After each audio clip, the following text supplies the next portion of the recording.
En fait, ce que je garde du président Pierre, c'est d'abord un papa pour nous tous.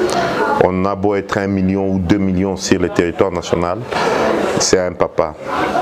Il est d'une intégrité extraordinaire, d'une intelligence hors norme, d'une générosité sans limite. C'est un homme d'État, c'est une personnalité d'une importance très capitale et la crainte, c'est de savoir qui peut remplacer Pierre Lumbi. Il était tout pour nous. Un ami, un mentor, un papa, un chef. Mais chef, il n'aimait pas trop. Il aimait le côté camarade. Il nous a appris la gestion collégiale, le leadership participatif. Il a donné de l'espoir à beaucoup de générations. Le vieux est resté jeune dans sa tête. Il est très très proche de la lucha. Vous avez suivi l'étude hier de Filimbi, de tous les mouvements citoyens. Il a organisé les CLC. C'est un résistant, c'est un patriote. C'est les Congolais les plus dignes, les plus vrais, les plus grands qui disparaissent. Je ne sais pas. Je ne sais pas. Vous évoquez un mot important et proche de la lucha Filimbi. Vous savez que ces mouvements, sont des mouvements qu'on a invité d'avoir tenté de déstabiliser surtout les régimes sortants. On peut dire que lui, il a été derrière. Bon, déstabiliser le régime sortant, c'était tout à fait légitime. Moi, je pense que l'article 64 de notre Constitution nous oblige d'utiliser tout le moyen pour chasser la dictature dans notre pays. Et les combats continuent. Mais le vieux, derrière, non. Mais il a tout de suite compris les revendications de la jeunesse. Il s'est tout de suite approché d'eux. Il a tout de suite accepté d'être un conseiller permanent de toute cette génération de gens qui sont en train de faire un travail admirable. Le vieux a été dans les CLC, derrière les CLC pendant des moments très difficiles. Le vieux, déjà en 1992, il a fait avec les CLC, avec l'appui du cardinal Mosengo, plier Mobutu pour ouvrir la conférence nationale souveraine. Pierre Lumbi, c'est toute une icône de la démocratisation de la République qui est tombée hier. Mais que répondez-vous à ceux qui disent que Lumbi n'a pas su maintenir sa position politique parce qu'à un certain moment, on a vu côté Kabila, où il s'est retrouvé avec Moïse Katumbi. Mais ce n'est pas une position politique. Le vieux, c'était un légaliste. Il ne pouvait pas rester tout le temps que Kabila était un président légitime, légal de la République. Le vieux était là. Mais il ne peut pas, il ne pouvait pas un seul instant rester à côté d'un homme en dehors des lois de la République. Comme Lumbi n'est pas de cette école-là. Lumbi est de l'école de la dignité, du respect, de la volonté, de la négation, du sacrifice et surtout du droit fondamental de ce pays. Et le vieux s'est battu pour ça.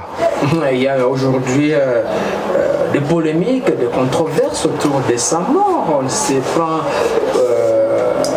il y a certains qui disent qu'il a été emporté par la Covid, d'autres n'affirment pas cette information. Non, il n'a pas été emporté par le coronavirus. Je suis un de ses fils en fait. Ce n'est pas le coronavirus. C'est une autre maladie, mais pas le coronavirus. Lumbi qui avait son propre parti politique, vous le savez, vous ne craignez pas qu'après sa disparition, comme on le voit dans d'autres partis, que ces jeunes qu'il a laissés, personnellement le reste se retrouve en débat? Non, papa c'était un homme d'État fini. Le vieux, avant de mourir, il a pris l'option. Et l'option est élevée. Aujourd'hui, je ne suis plus d'IMS, je suis d'Ensemble pour la République. Et nous tous, on est d'Ensemble pour la République. Il a donné le flambeau du combat de la liberté, de la dignité à Moïse Katumbi, son frère, son jeune frère, qui était son ami, mais le vieux le respectait comme chef. Et il lui a donné le flambeau. Et je crois que le flambeau des idéaux de Pierre Lumbi est tenu aujourd'hui par Moïse Katumbi et sera toujours allumé, et allumé très très fort pour que la liberté triomphe, la démocratie triomphe. Que nous cessions d'avoir déjà nommé qu'il faut marcher la République à tous les sens, déjà incompétent qui parachute à des postes et la nation souffre. Ça a révolté Pierre. Et aujourd'hui, c'est à nous, à notre tête, Moïse Katumbi, qu'il y a les flambeaux. On n'est pas dans la rue. Nous sommes ensemble pour la République. Et selon vous, qu'est-ce que Lumbi a contribué? Beaucoup. beaucoup d'avoir été aux côtés de Katumbi. Oui, ben, écoutez, c'est le plus grand stratège politique du système. Aujourd'hui, Katumbi, c'est l'homme politique le plus important de ce pays. C'est l'homme politique le plus populaire de la République. Et Kabila et Tshisekedi, tout le monde, ils le savent. Et que donc, tout ça, c'est aussi grâce à Pierre Lumbi, qui était un génie politique. C'est un homme extraordinaire. Cet homme est irremplaçable. Cet homme, il est unique. Et que donc, nous sommes en train de voir les trous là, il ne sera jamais comblé. Mais on vivra avec. Peut-on dire qu'après sa disparition, il y aura quelques blocages? Non, il a formé ses fils. Nous sommes ses fils. Le vieux ne nous a rien caché, il nous a tout appris. De l'intégrité, de la légalité, du combat démocratique. Nous étions là. On a appris. Moi, ça fait 10 ans que je suis là. Ça fait 3 ans que je suis. Ça fait 3 ans que je suis avec le vieux. Partout. À Johannesburg, à Bukavu, à Kinshasa, à Lubumbashi. Je suis avec lui. Vous avez vu, vous connaissez, vous êtes journaliste. On est avec lui partout. Vous savez, c'était pourquoi? C'est parce qu'il voulait que je voie aussi. Ce que les aînés ont commencé à voir il y a 10 ans.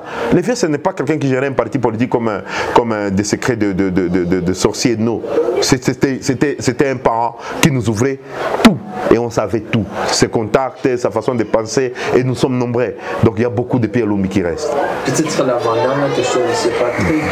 Vous êtes conseiller de Moïse Katumbi. Sinon, quand vous suivez votre boss, votre leader Moïse Katumbi, aujourd'hui, selon vous, qu'est-ce qu'il peut regretter après la disparition de Lumbi? Il regrette son capitaine. Vous savez, il y a un coach et un capitaine.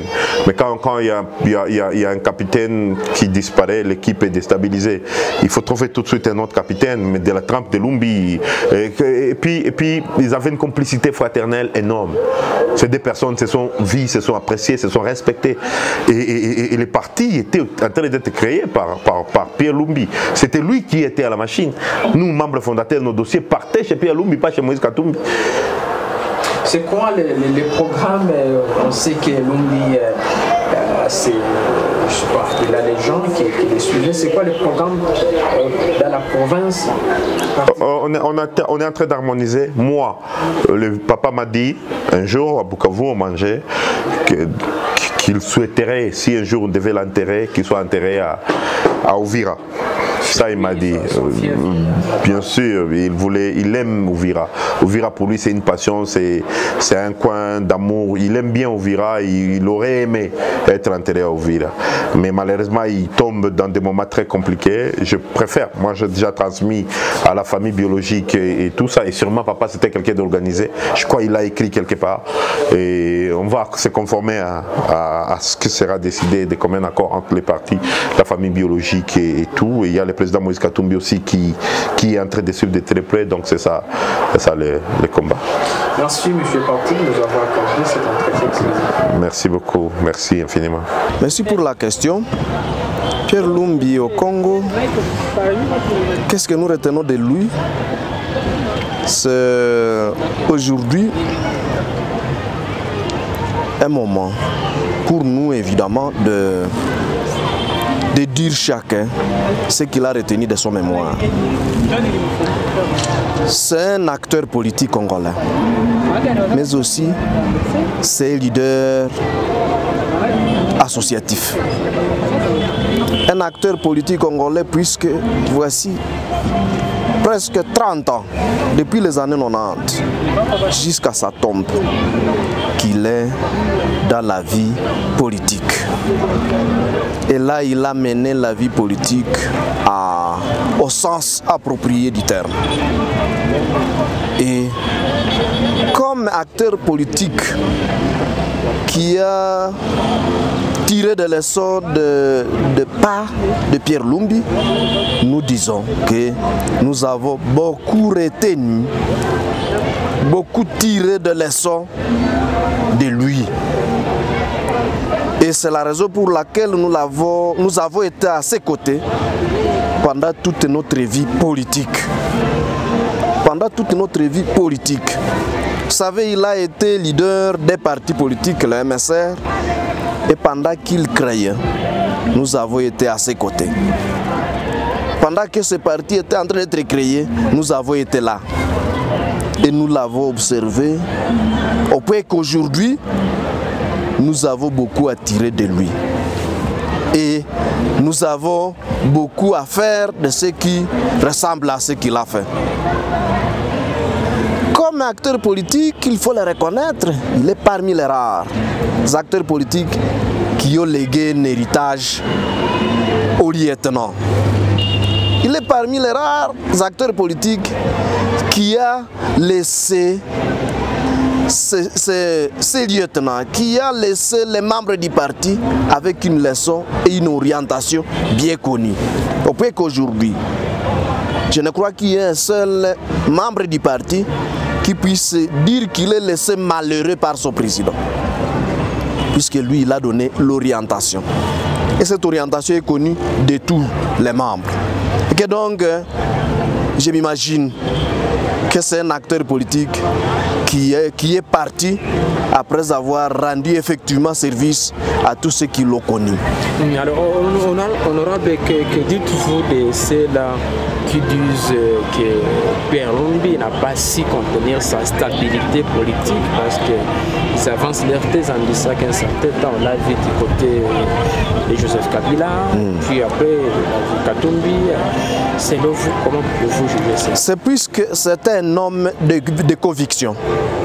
Et autant on ne convainc pas un homme de conviction, autant il ne marche pas.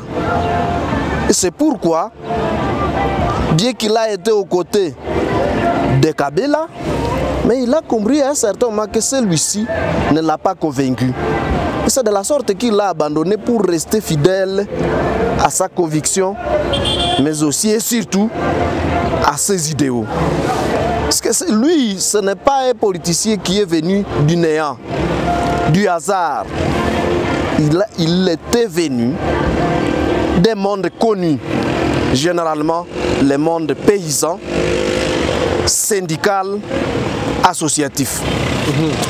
Maintenant, là, sur sa mort, il y a des controverses, il n'y a pas vraiment une précision là-dessus. Vous avez été proche de lui, proche du parti. Qu'est-ce qu'on peut retenir à propos de sa mort? Il a été emporté par quoi concrètement? Non, les techniciens nous ont informés et nous-mêmes nous l'avons connu. Il a été malade. Et je ne crois pas qu'il y ait des polémiques autour de ce qui est constat comme maladie. Ce qu'ils disent de la Covid. La Covid, est-ce que la Covid n'est pas une maladie? Il a été malade. Il appartient maintenant aux techniciens de santé de nous donner la précision. Quelle maladie? C'est seulement à ceux-là que nous laissons le devoir de donner des détails autour de ça. Et vous ne craignez pas qu'après sa disparition, que ceux qui suivaient son idéologie, surtout les membres du parti, se retrouvent en débattant? Je ne crois pas, puisque comme je l'ai dit, avant qu'il ne décède, il a laissé un héritage. Il a donné une orientation. Que ceux-là qui peuvent ne pas suivre cette orientation comprendra qu'ils n'ont pas le sens de leadership. Mais ils devraient comprendre que du moment que le leader a laissé une orientation, ce que nous avons à faire, et surtout dans le cadre d'honorer sa mémoire, c'est de pérenniser ce leadership, c'est de pérenniser les actions, c'est de pérenniser les initiatives que le leader nous a laissées. Pérenniser cette orientation et c'est tout. Dernière question, pérenniser les orientations du défunt Pierre Lumbi, honneur qui vous, précisément à Goma, qu'est-ce que vous comptez faire pendant ces moments de deuil? Bon, nous, la première chose, c'est de faire un message de compassion à tous ceux-là qui l'ont connu, comme acteur associatif, comme acteur syndical, comme acteur paysan, comme acteur politique. Ils l'ont connu ou alors ils l'ont attendu.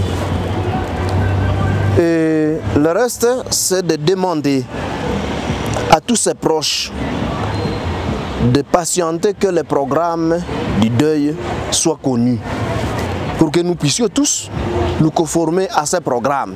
Et le moment venu, nous ne cesserons de revenir dans la communication autour de ce programme qui nous sera fixé d'ici peu. C'est la seule chose qu'on puisse faire, qu'on puisse dire aujourd'hui. Le reste, comme Africains, Le reste ne peut être débattu, ne peut faire l'objet d'échanges qu'après les moments forts de l'inhumation. Mais avant ça, je ne crois pas qu'un Africain qui se réjouit d'être africain puisse commencer déjà à créer ou à chercher des polémiques, à faire des polémiques, alors que ça serait déjà craché sur la mémoire de celui qui est décédé.